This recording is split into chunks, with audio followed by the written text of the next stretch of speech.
So if you've got a 4.6 two-valve Crown Vic, Grand Marquis, or Town Car, you're probably well aware of the leaky intake manifold issue.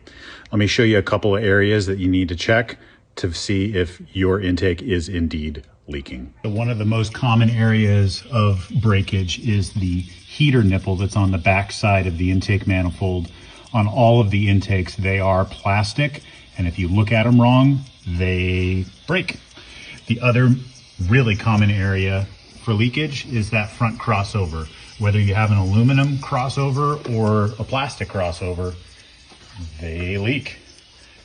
We put this under pressure just to see, and you can clearly see it's leaking. It's making noise. So this intake has got to go. Luckily, Ford Performance has just re-released their 4.6 two-valve intake manifold. ADTR will be offering those for sale on our webpage as soon as our suppliers have them in stock.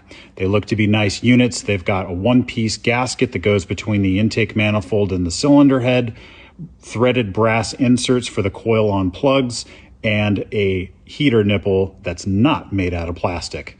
Make sure you check out ADTR for updates. Thanks.